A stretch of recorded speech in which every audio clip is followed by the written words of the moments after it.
Здравствуйте! Сегодня сниму видео, как горит топочка PS800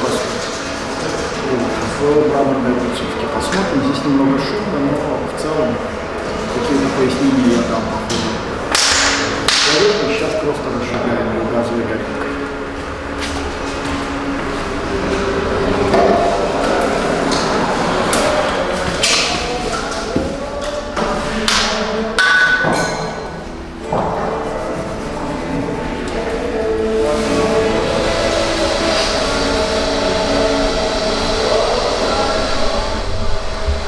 Вот при розжиге мы разожгли и оставили, видите, щель.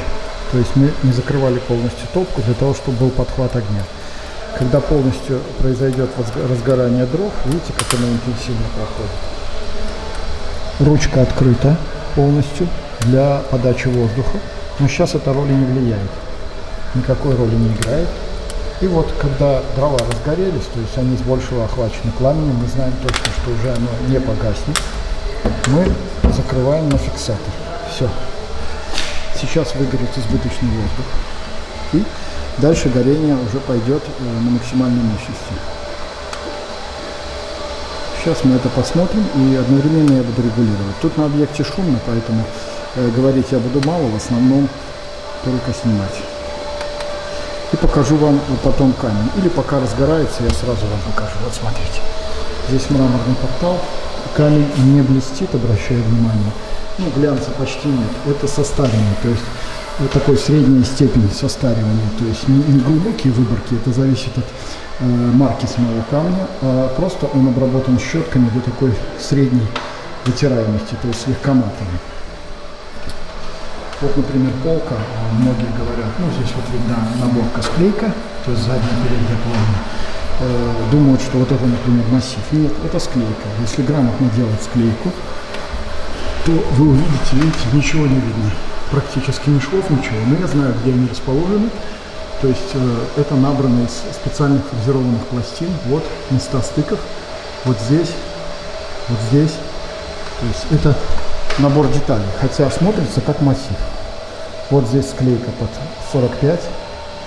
Кто очень внимательно, он может увидеть. Но фактически она смотрится дорого, как массивная деталь, но в производстве значительно дешевле, что позволяет без ущерба для качества, скажем так, уменьшить стоимость конечного изделия.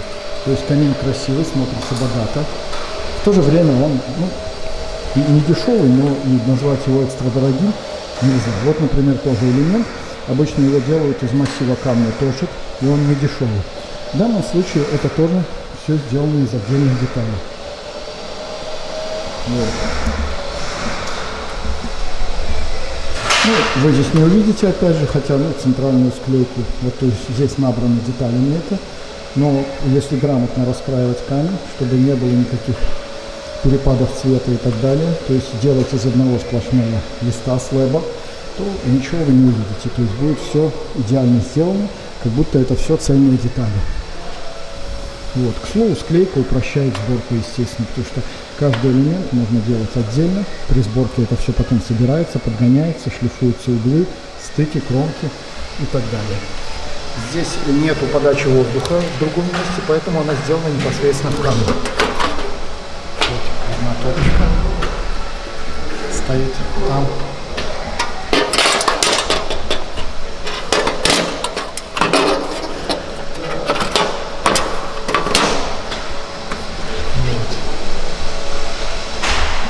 Ну и в общем, вот смотрите, он разгорелся, работает на все деньги. Наша задача сегодня нагреть топку.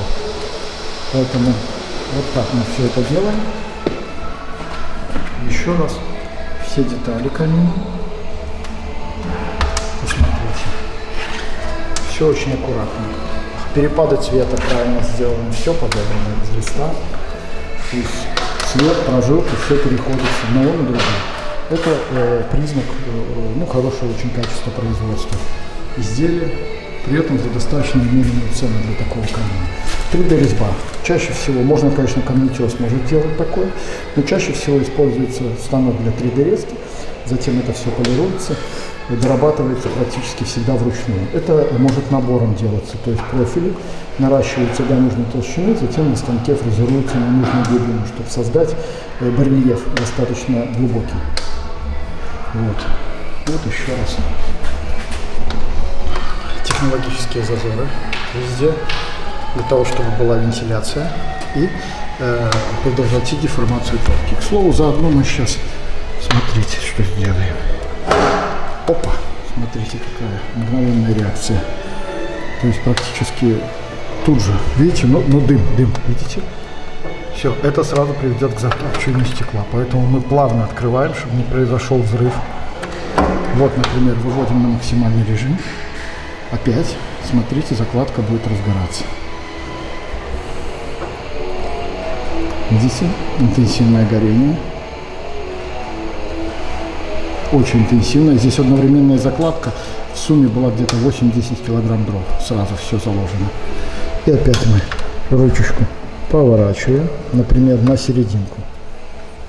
Выгорает избыточный кислород, и пламя пригасает. То есть горение становится медленным. Мы это уже не раз видели на предыдущих видео. Тут я ничего нового не открою. Единственное, здесь футировочка из шамота. Она более выносливая в плане длительности эксплуатации. Там 3-4 часа подряд. Для нее это за счастье. В этом режиме она обгорает. Здесь мы, наверное, этого эффекта не успеем увидеть. Нам времени не хватит. Но она для тех, кто любит много и часто топить, имеет преимущество именно вот такой вид отделки. Вот. То есть постепенно она чуть-чуть закоптится, а затем это все выгорит, когда пройдет несколько часов, и она прогреется. Она выдерживает довольно высокую нагрузку. Вот это средний режим для данной топки. Он близок к середине. Ну что, еще раз откроем. Отойдем, установим на штатив. То есть основное я вам рассказал. Вы увидели, как решены узлы из камня. Я хотел на это обратить внимание. Вот это все элементы сборки, склейки. Никогда не ведитесь, что сделайте мне цельное из камня, что все было в камне, все сплошным куском. Кроме проблем ничего не будет.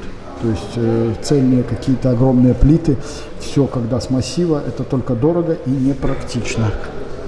То есть не ведитесь на это ни в коем случае. Такой камень легче в сборке, более ремонтопригоден. Ну, даже какие-то там бывают разбирают, переносят на другое место. Поэтому вот правильная технология изготовления облицовок средней ценовой категории.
Еще раз обращаю внимание, вот максимальный режим.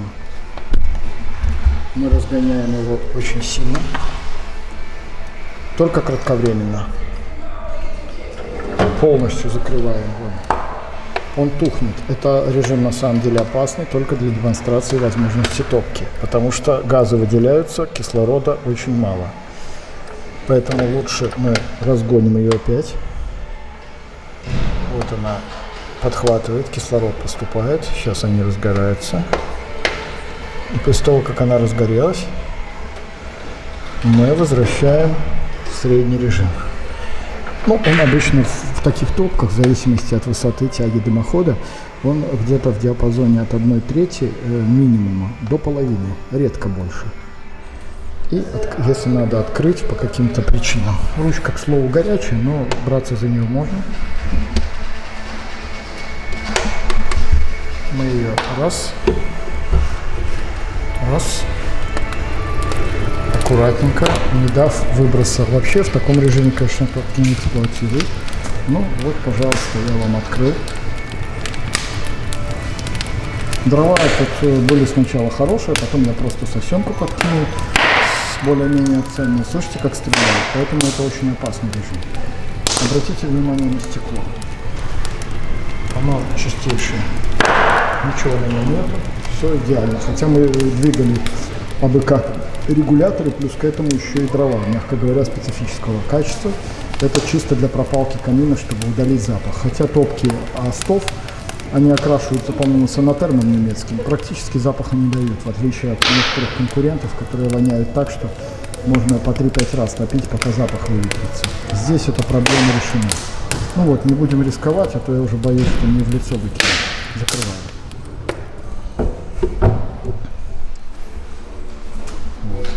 Обратите внимание, зона перед камином. Порядка 70 сантиметров. Это все плитка.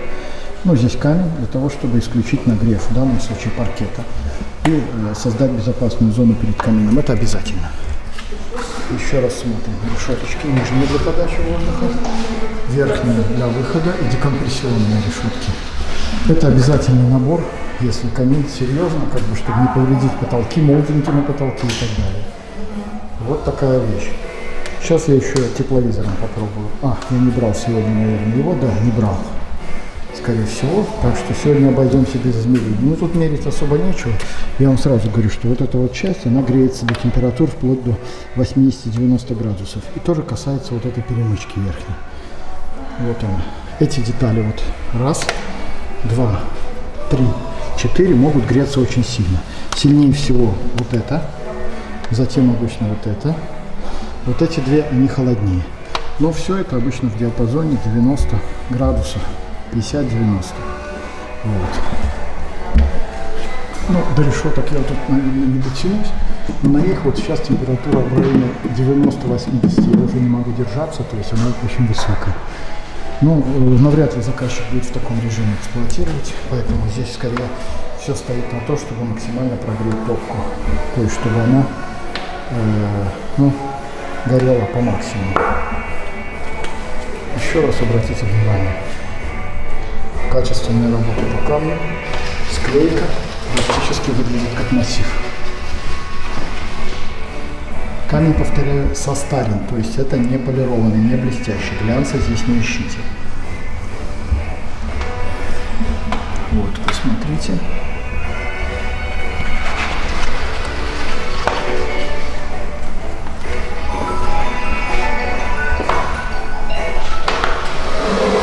Ну, еще одну пробу снимаем. Значит, здесь на середине мощности работает. Сейчас мы увеличим до максимума и убавим. Ну, топочка уже хотя так, как бы не то, что догорает, но уже в слабом таком, в среднем режиме.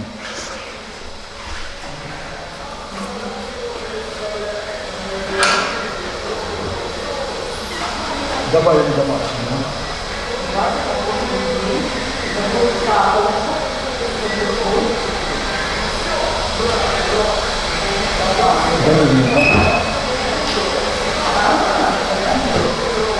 Не даем погаснуть. Ну, понятно, что оно сейчас полностью сядет. Опять на максимум. И возвращаем на середину. Средний режим возвращаем.